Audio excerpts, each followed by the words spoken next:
Good afternoon. Welcome. Thank you so much for joining us. My name is Kristen Clark. I'm President and Executive Director of the Lawyers Committee for Civil Rights Under Law. And we thank you for joining us for a discussion today about the challenging road ahead on the civil rights landscape. This afternoon, we're going to take a look back at some of the major challenges and victories of 2020 and take a peek at what we think will be some of the major battles for civil rights and racial justice as we move into 2021. We'll also showcase our annual awards honorees. This is a time where we take a moment to salute the great heroes who stand with us in doing our work, our courageous clients, our partners in the fight for justice, and all of those who work with us to help us advance our mission of ensuring equal justice under law for all.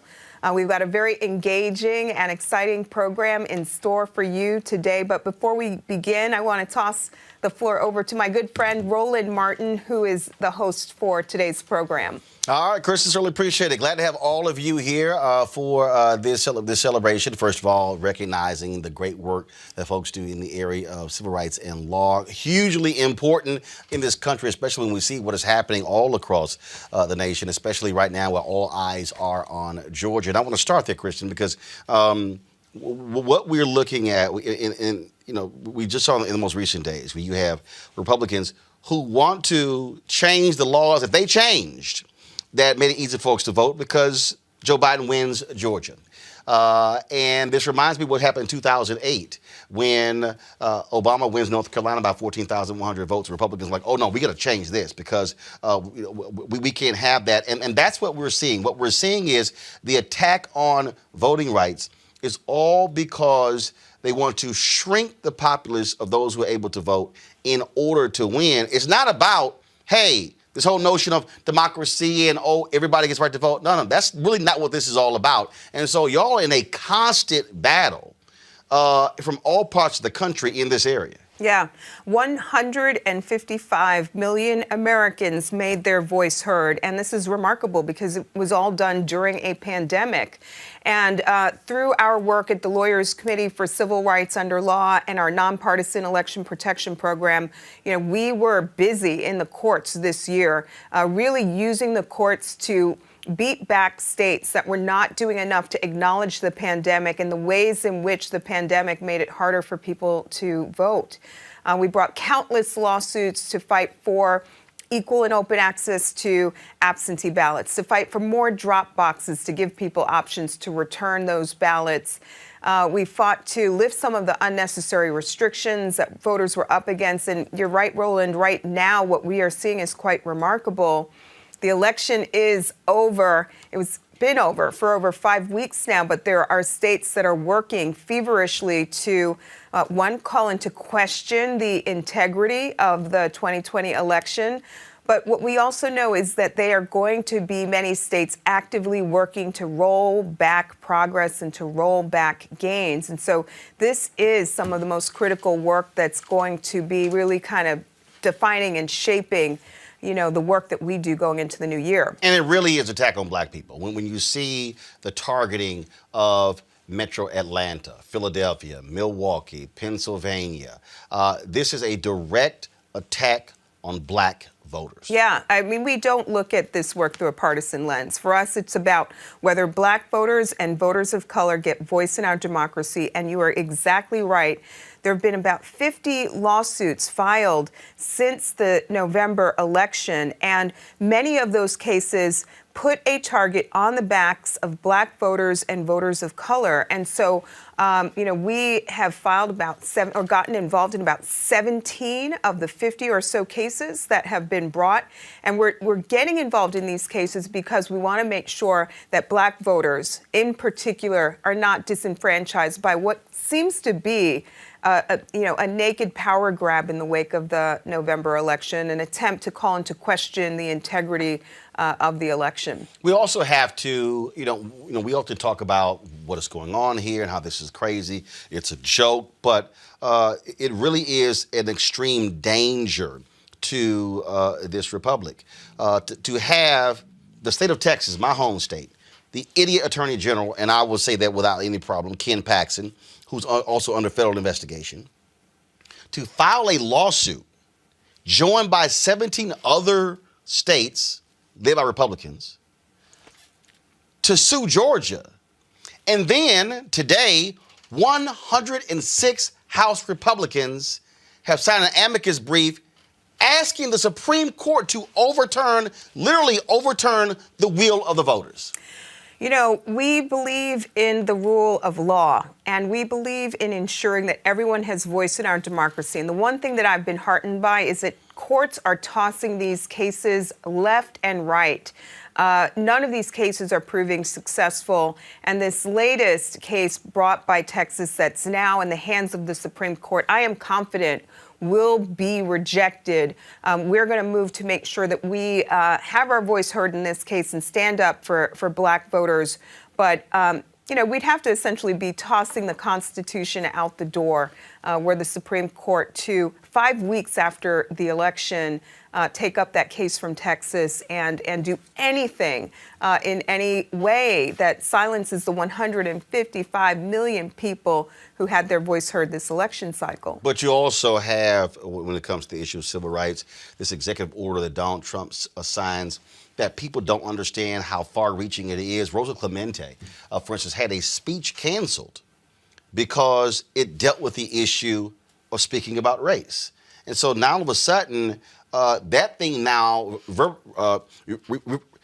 goes across the entire federal judiciary, goes across the entire federal government. And it's these actions that, you know, for the person sitting at home, they may say, okay, the executive order has no bearing on me. But it literally does, because you even had colleges who were saying, well, wait a minute, if we're getting now federal funds, we can't have discussions about diversity and race on our campuses. And so people are not necessarily thinking about how all these dots are connected when that type of thing comes down. You look at the Department of Justice going after Harvard for admissions. I mean, we can go on and on and on with the type of things, the actions taken that have a direct result on civil rights and civil liberties in this country.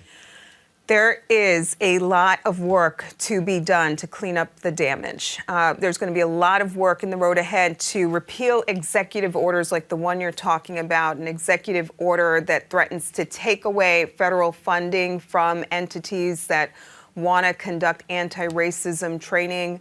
A lot of work to address other executive orders that have rolled the clock back on civil rights. We're going to need to restore agencies like HUD and the Department of Education and the Justice Department and ensure that they're getting back in the business of protecting the rights of vulnerable communities. So as I reflect kind of on the road ahead, you know, I'm thinking about a lot of this work that, you know, will have tremendous implications on Black people, people of color, and other vulnerable communities. Last question before we go to with the various honorees.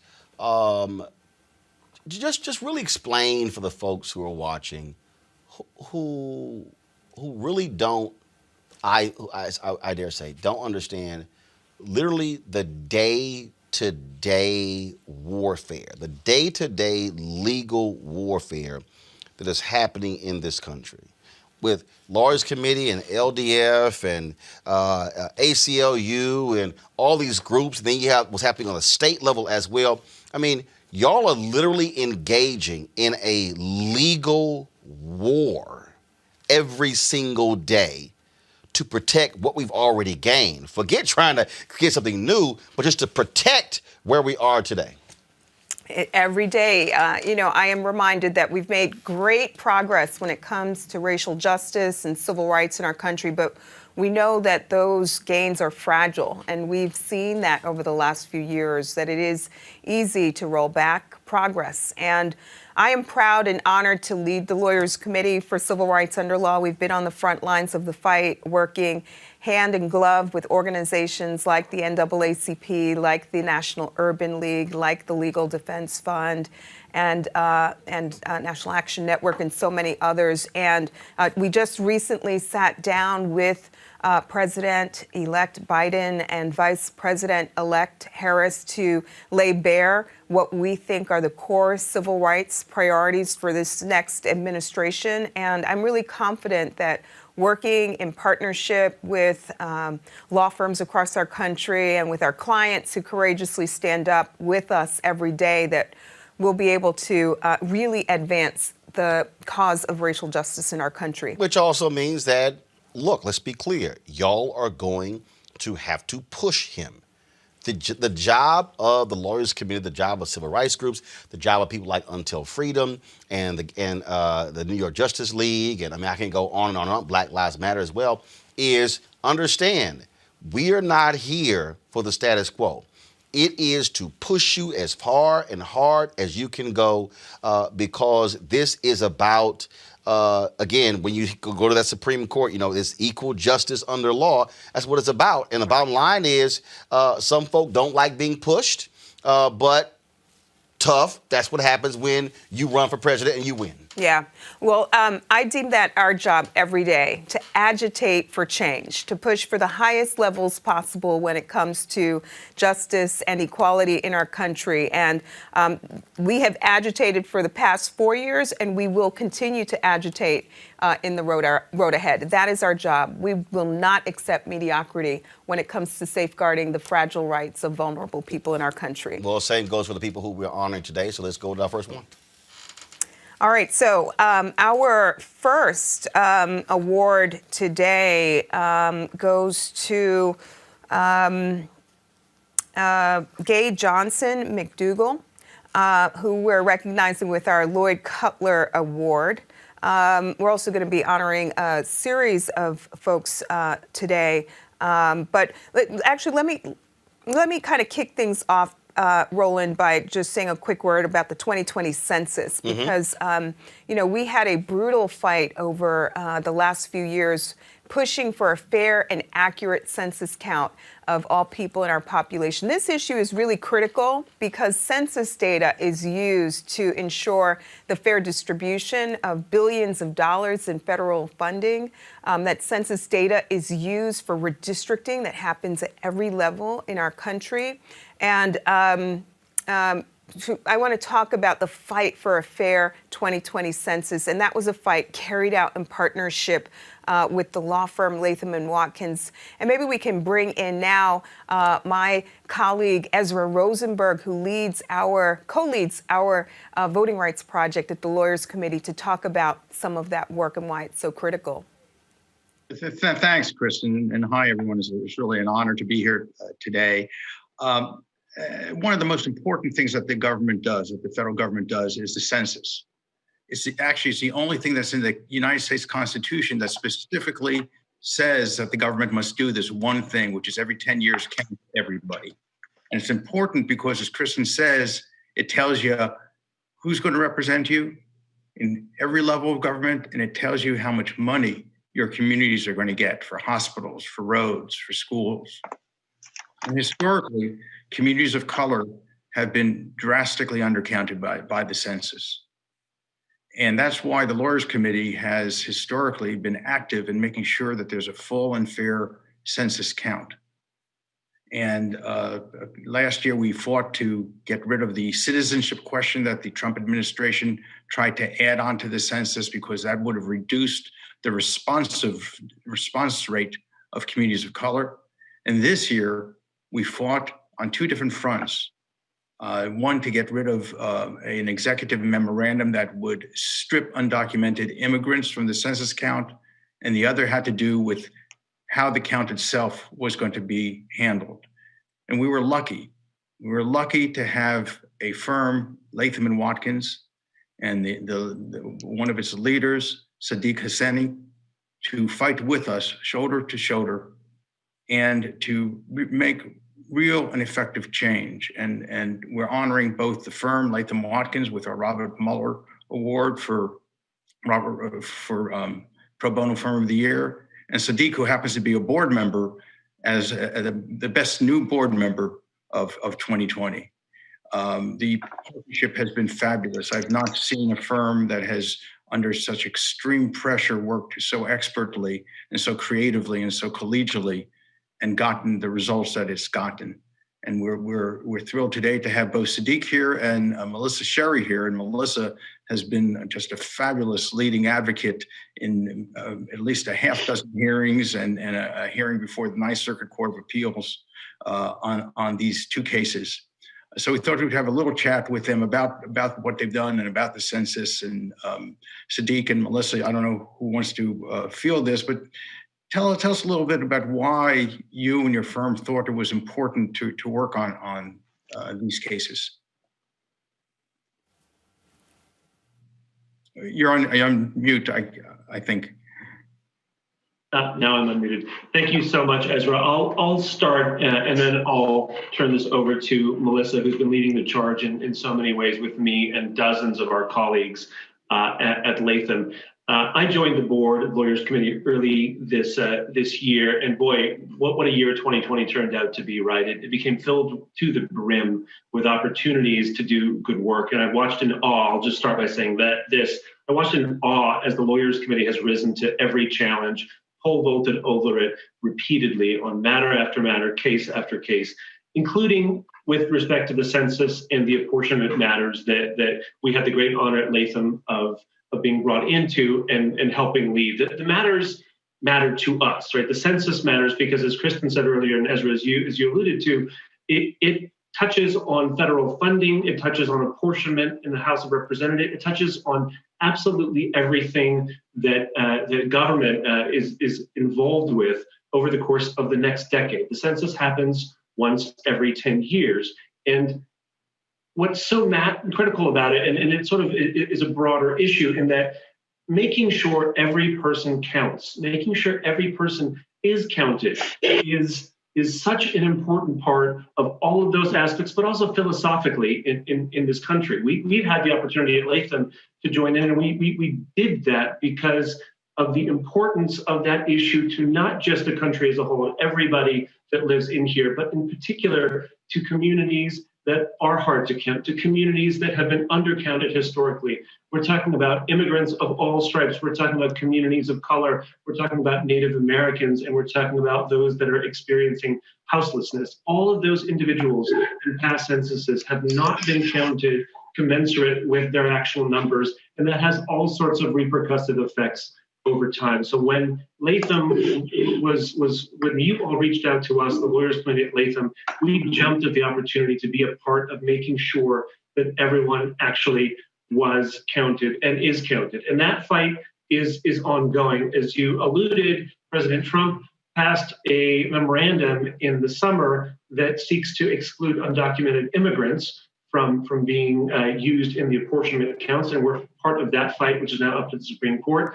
And the longer and more detailed fight has been to make sure that the census itself actually counts everyone and wasn't truncated as the Trump administration sought to do. So let me kick it now to Melissa, who's one of my incredible colleagues at Latham, has really been leading the charge in this in the Ninth Circuit, all the way up to the Supreme Court, as we have fought to make sure everyone is counted. Melissa?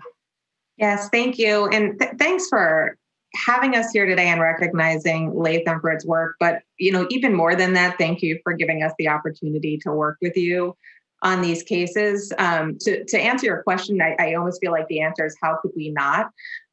There is just so much at stake here that when we were asked to partner up on these cases, the answer was really clear and easy. And it has just kind of been confirmed over time. I mean, we have been in the trenches on these cases for months now.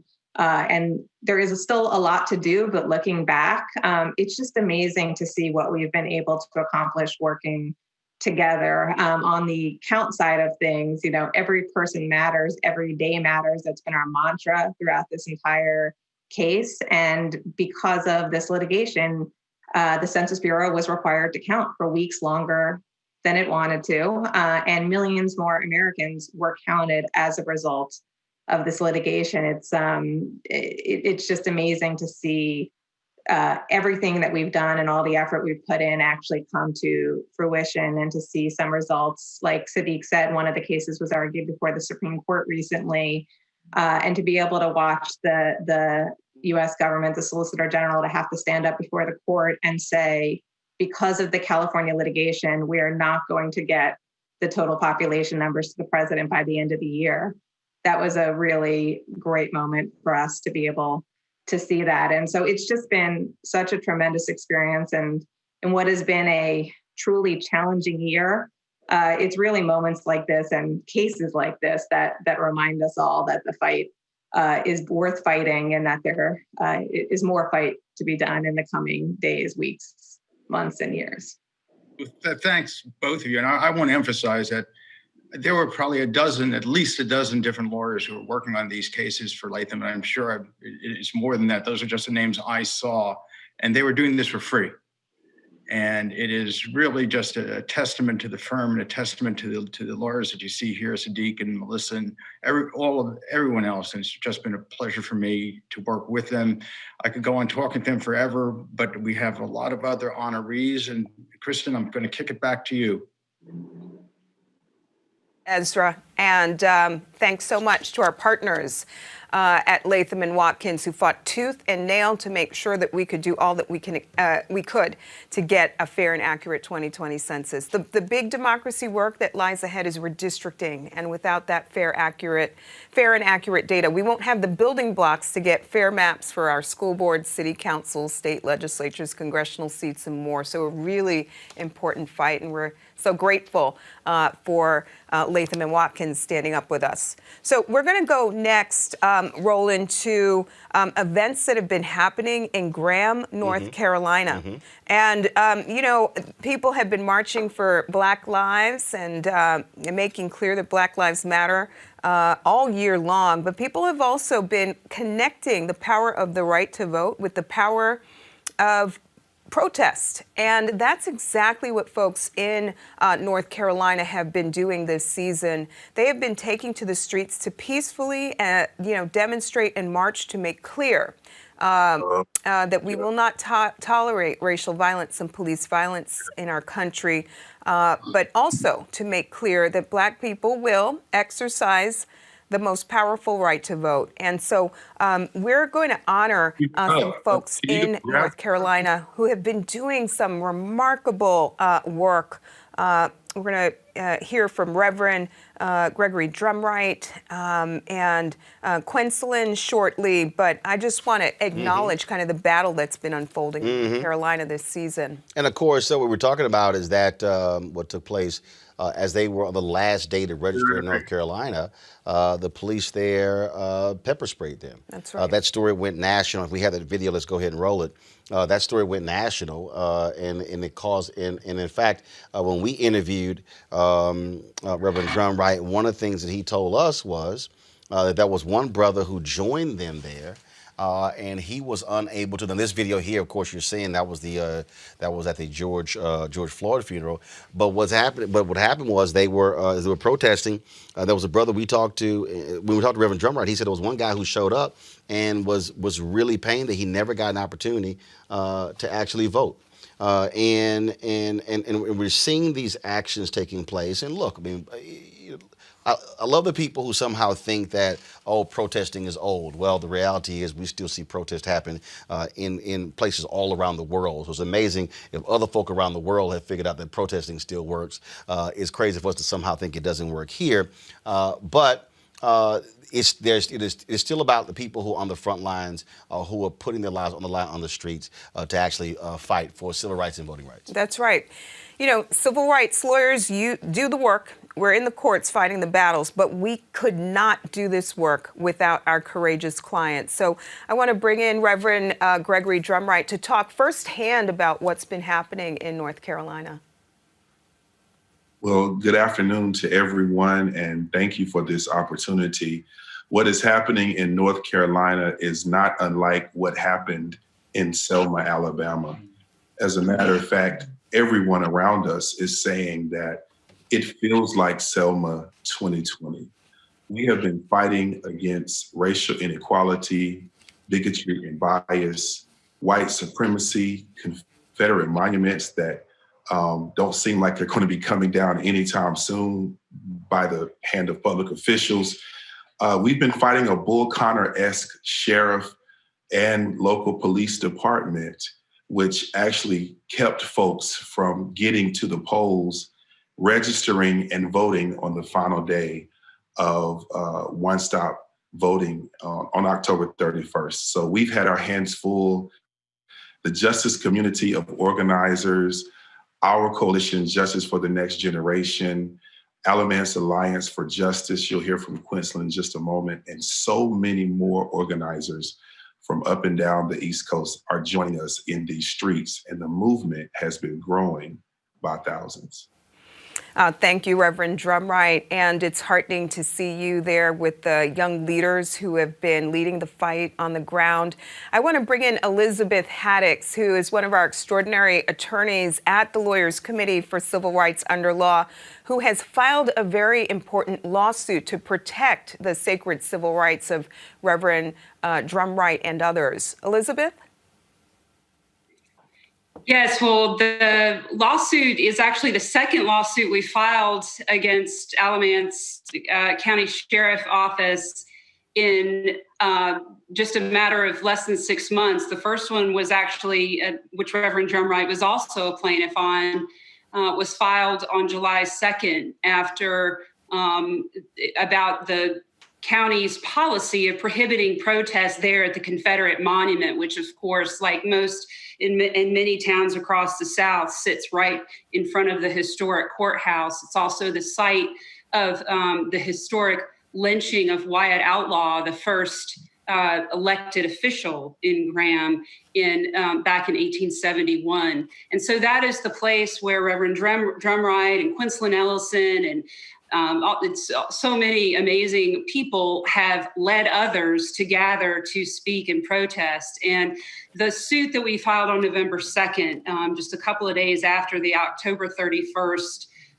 chaos and terror that the Graham Police and the Alamance County Sheriff's Office created, is actually going to be amended tomorrow to add another, for a total of 13 individual plaintiffs, including children, who were injured by the pepper spray and the chaos that was created by these law enforcement officials, and several people also who, like Reverend Drumright indicated, were unable to vote, unable to even register to vote in the election that day, so couldn't vote on November 3rd either.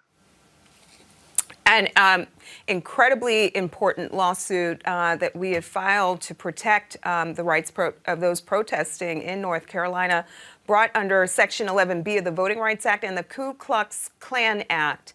So just a reminder that we're still dealing with Jim Crow type voter suppression in North Carolina and so many parts of our country. Elizabeth, thank you for your work. And I'm sorry, Kristen, I can't hear you.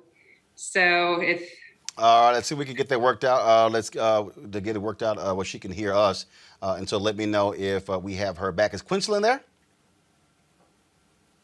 Yes, hi, I'm here. Hey, Quinceland, how you doing? I'm well, and yourself? All good. Well, Quinceland, we're thrilled to honor and recognize you as a Black woman who has been fiercely fighting the good fight on the ground. And Elizabeth, can you hear us now? Okay, great. But Quinceland, I want to ask you to just share some of your thoughts and perspective about the fight that's underway in North Carolina. And thank you for your leadership. Yes, hi, and thank you. Thank everyone that's on this call, as well as the members of the community. We have been in this fight. Pretty much we've been active and on the ground since July 11th, when we had our big demonstration. Alamance Alliance for Justice reached out for assistance from Pastor Drumright, just due to the restrictions of not being able to protest, two people not being able to stand together and demonstrate in Graham without being arrested. So once we did begin to mobilize and demonstrate, organizing within our organization, we also started building alliances with other organizations to help do the work that was necessary.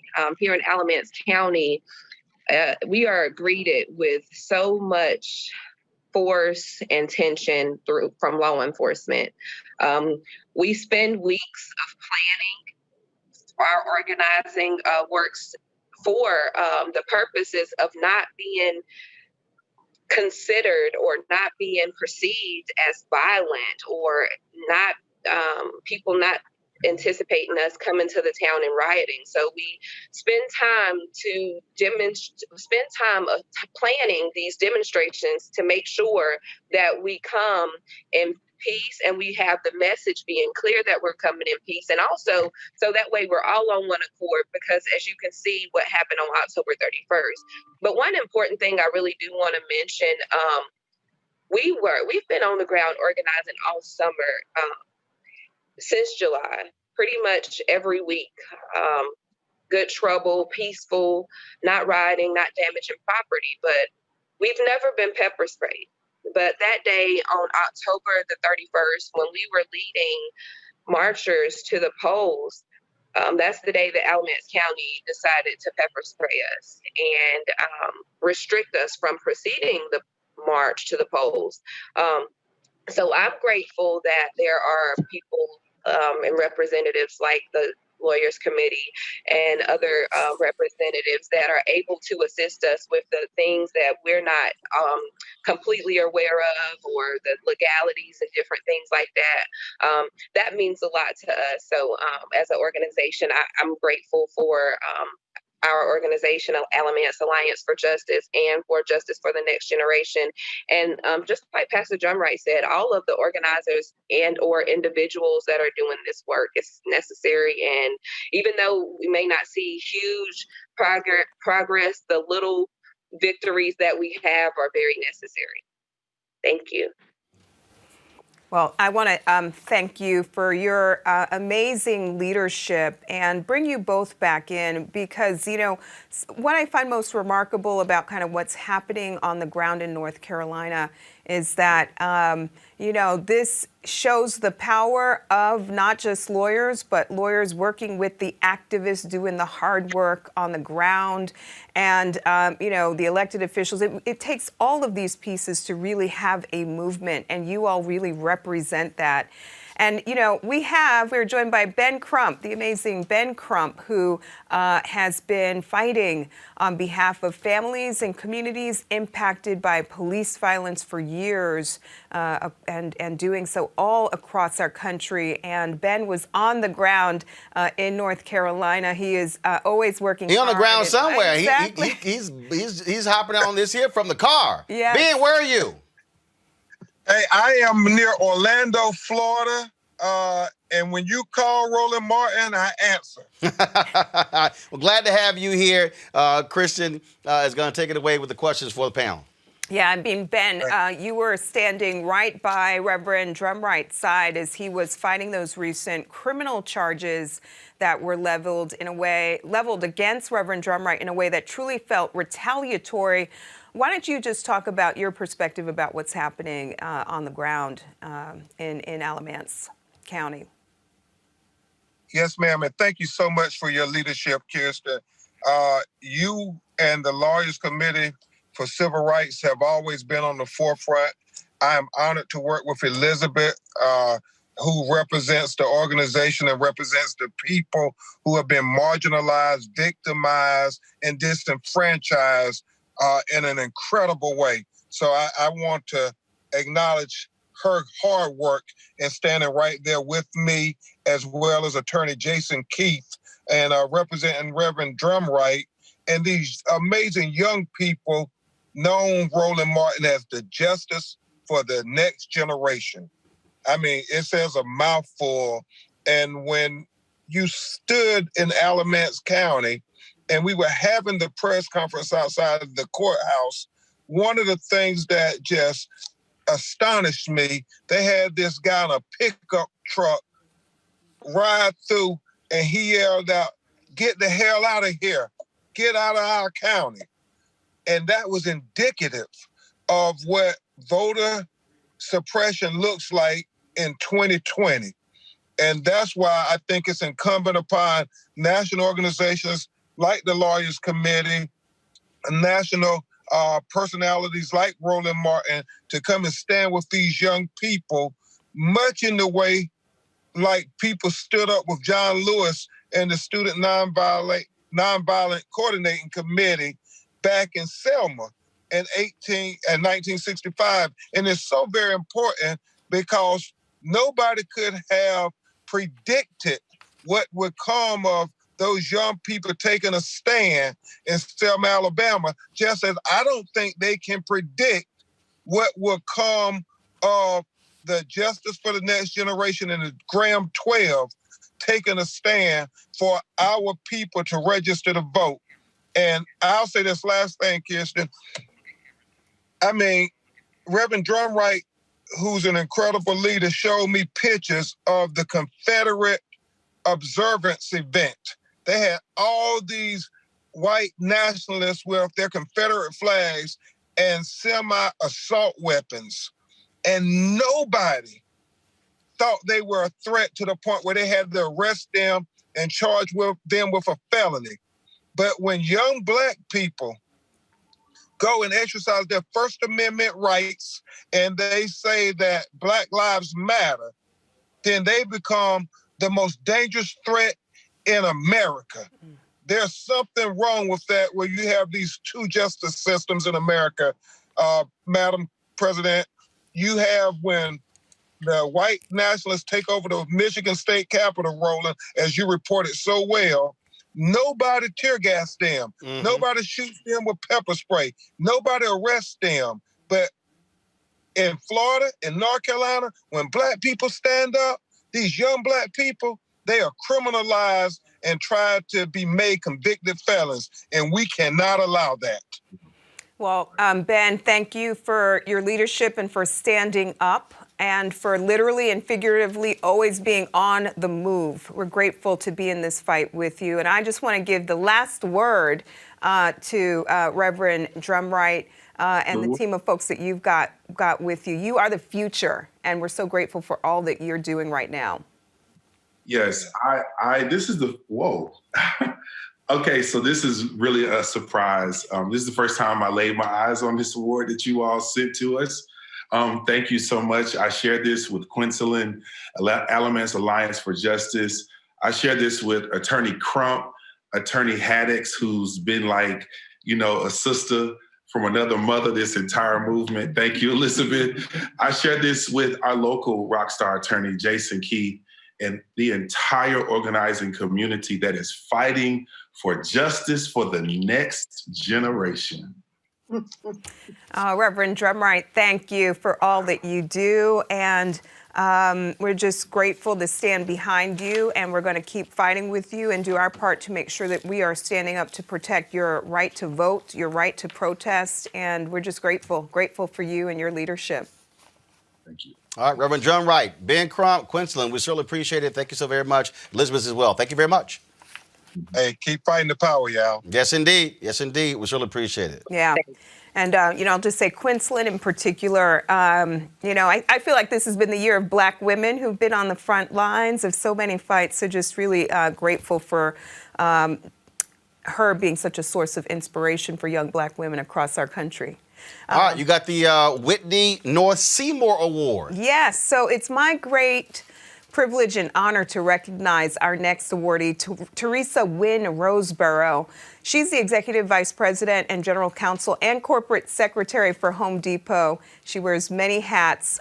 She helps to lead the world's largest home improvement retail store, where she leads the company's legal functions, retail operations, litigation, risk management, and among many other issues. And before joining Home Depot in 2011, she held several positions in the legal department of MetLife. She was formerly a partner at the firm that is now known as Eversheds Sutherland, and she's got more than 30 years of legal experience, including government service as Deputy Assistant Attorney General for the U.S. Department of Justice.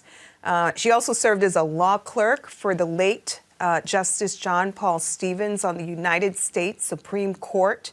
Her name has come up on the short list of prospects for the U.S. Supreme Court.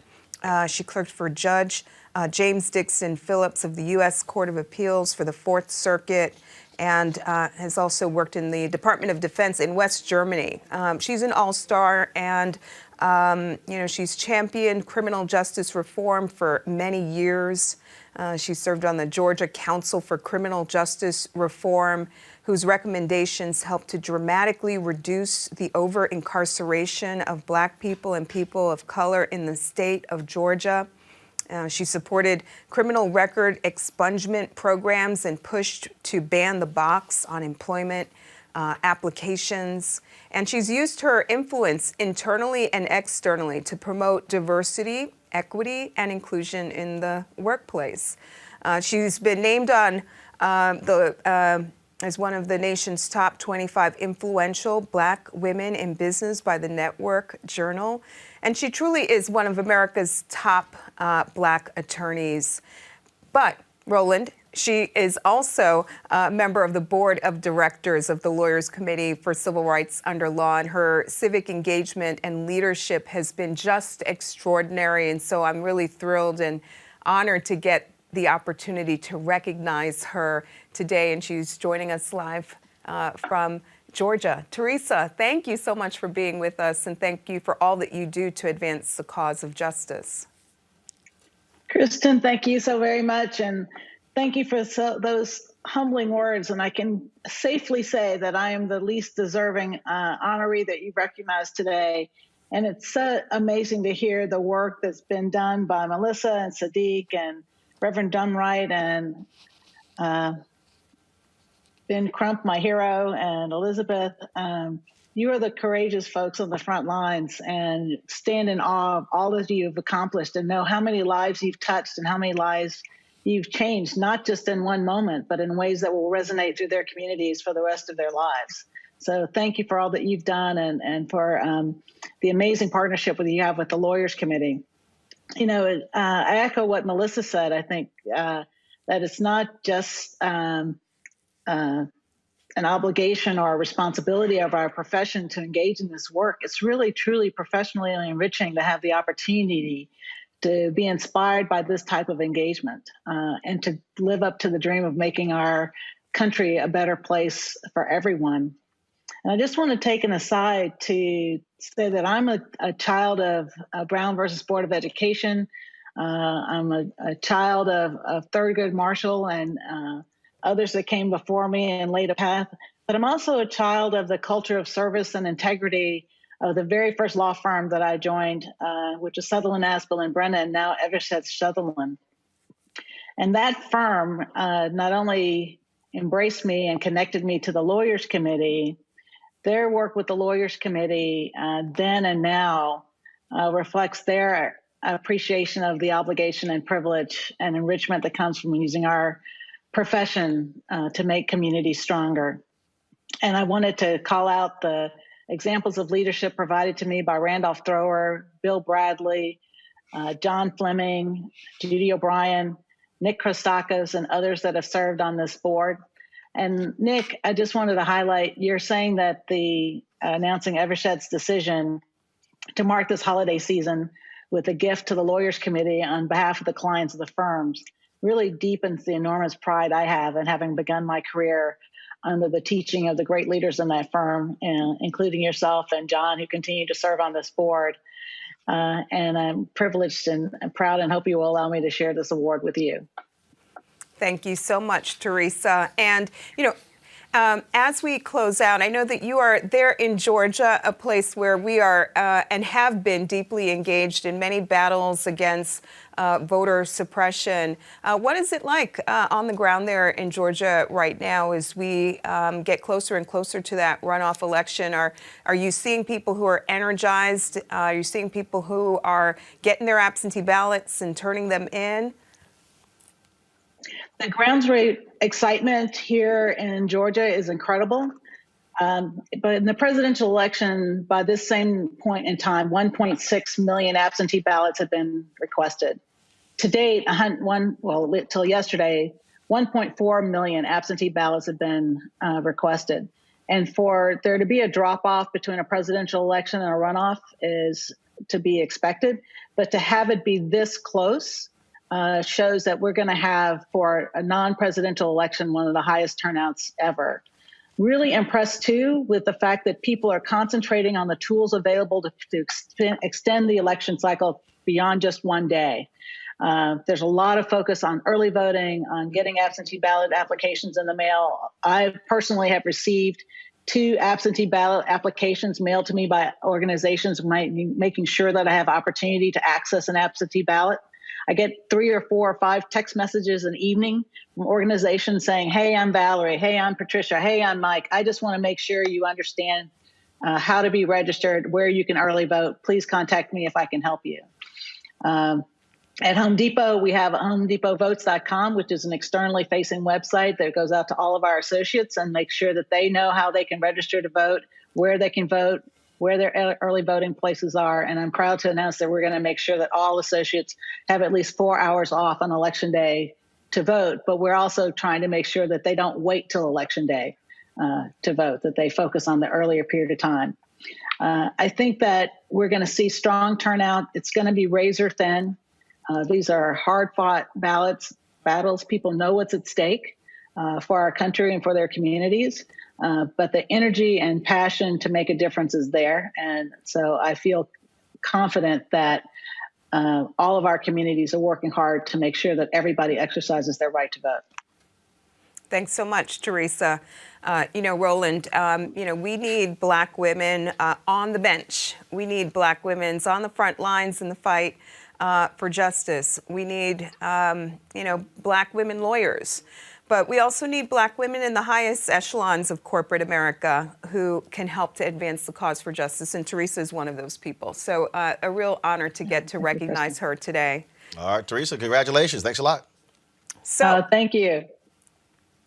So today is International Human Rights Day, and our final honoree today is Gay Mcdougal, and it is most fitting that we're celebrating her and her iconic achievements on this day. She's a Lawyers Committee alum, and she is also a recipient of the MacArthur Genius Award.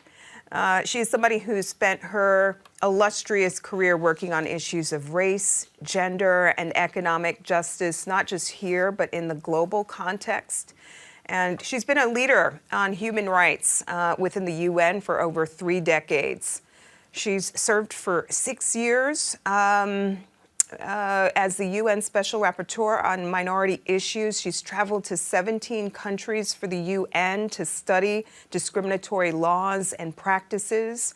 And recently, she completed 8 years of service on the UN Committee on the Elimination of Racial Discrimination that oversees compliance with the International Convention on Racial Discrimination. And she's played a leadership role in the UN Third World Conference Against Racism in Durban.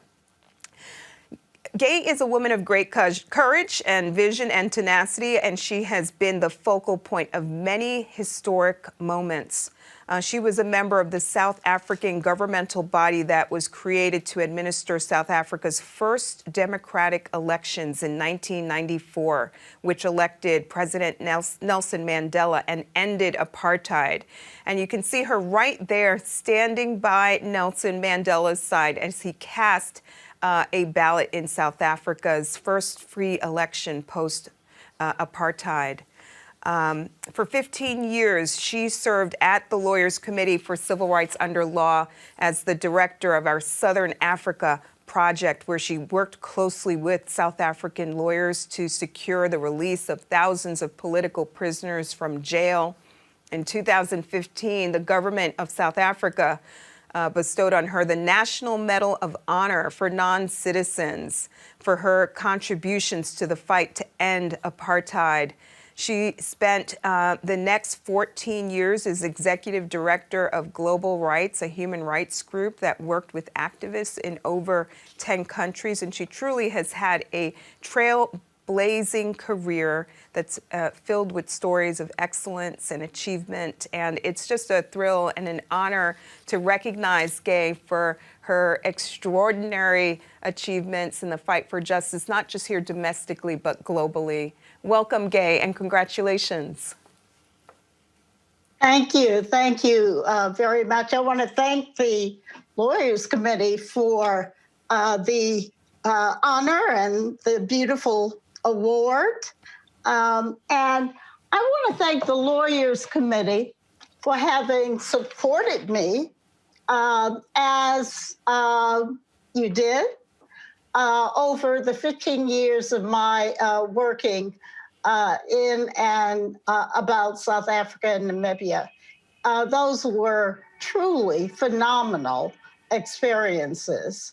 You know, I think that as I sit here and listen to your cooperating lawyers and talk about working with communities in this country, I had the same kind of phenomenal experience working with South African lawyers, Namibian lawyers, as they made efforts to defend political prisoners and to find ways to challenge apartheid laws and structures in the courts. So it's been, in that regard, a phenomenal ride, and it was icing on the cake to be appointed to the Electoral Commission that ran the 1994 elections. Truly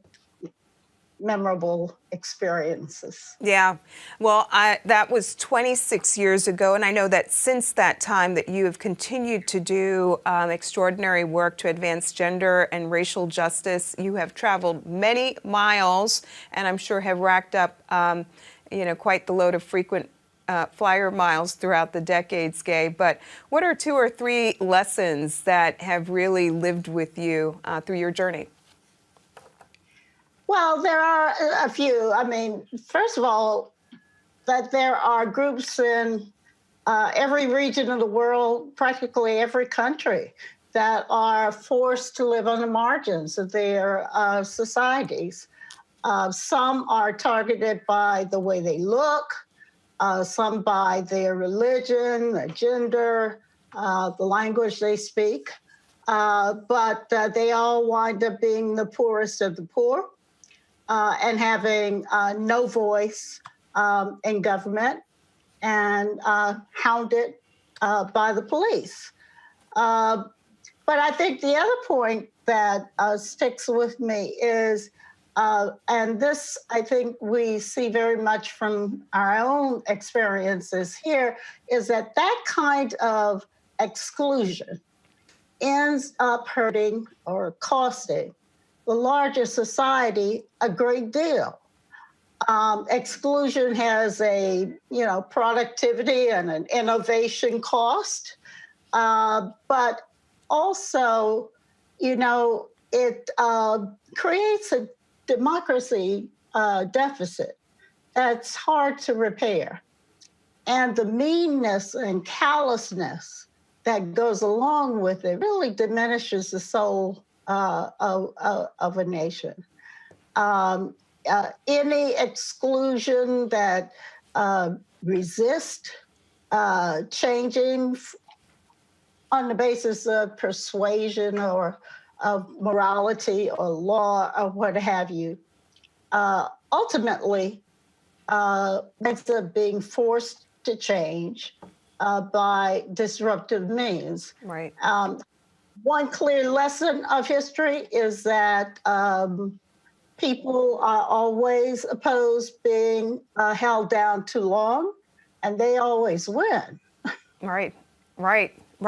And, parting words, today is International Human Rights Day. We did not plan it this way, but why don't you just tell the audience a word about the meaning and significance of International Human Rights Day, and maybe connect that to the Black Lives Matter movement, which is really having impact all across the globe.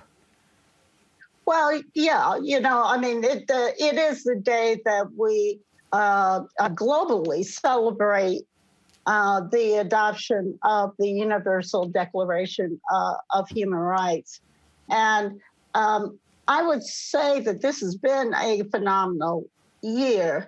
And through the sacrifice of George Floyd, like the sacrifice of Emmett Till, a movement has been sparked that is interracial, international, and intersectional. And it's the largest and most sustained street actions that we've had, and it's been picked up all over the world. And so the level of solidarity has been phenomenal. And so it has led others to go out into the streets in Hong Kong and Thailand and Belarus and Nigeria, even South Africa, Kenya, Brazil, whatever, because people power is infectious. And so I think that Black Lives Matter has been credited rightly for moving people forward to demand their rights around the world. And finally, I would say that this year, December 10th, should be celebrated as not only International Human Rights Day, but also the year in which finally the leadership of Black women has been recognized like never before. Hashtag Absolutely. Black women rule. Absolutely. Absolutely. Gay, congratulations. Thank you for all that you do, and thank you so much for being a part of today's celebration. Thank you. So this marks the end of our program, but in many ways, we are beginning a journey as we go into 2021. Yep, always more work to do. What a year it's been. I'm just thinking about the people, the giants that we lost this year, John Lewis and C.T. Vivian, Justice Ginsburg. Reverend Joseph Lowry. Yeah, Yep. yeah, a year of loss. Thinking about George Floyd, we got to speak their names. Breonna Taylor, Ahmaud Arbery, we owe them a debt. We've got to finish the work, the unfinished business of getting the policing reform and racial justice that communities are demanding. But what I know is that without the partnership and solidarity of lawyers across the country, without the courage of our clients, without the communities that are out there on the front lines marching and protesting, we cannot get this work done. So I am optimistic as we move into 2021, but grateful to have this chance to really reflect on what a remarkable year it's been, and to do so with you today, Roland. And of course, the work that y'all do requires resources, so let people know how they can assist the Lawyers Committee. Yeah. You can visit our website, lawyerscommittee.org, lawyerscommittee.org, and hit that donate button and follow all the great work that the staff and our board members are doing each and every day to advance the cause of racial justice. Thank you. All right. So, folks, we certainly hope you enjoyed this virtual awards celebration for the Lawyers Committee for Civil Rights Under Law. Surely congratulations to all of the honorees. And as Christian said, there's a whole lot more work to do. And so we, of course, feature their work a lot right here on Roland Martin Unfiltered. And so we're certainly happy to assist them in what they do. Folks, be sure to take care. And again, be sure to donate. Remember, this is the end of the year tax write-off. So if you're looking for a tax write-off, any amount that you give, it doesn't matter whether it's $1, $5, 10, 20, 50, 100, 1,000, 10,000, 100,000. They certainly can appreciate it, because we need people, we need our legal warriors on the front lines fighting in the courts while others are fighting in the streets and others are fighting in corporate America. Folks, thank you so very much for joining us. Take care.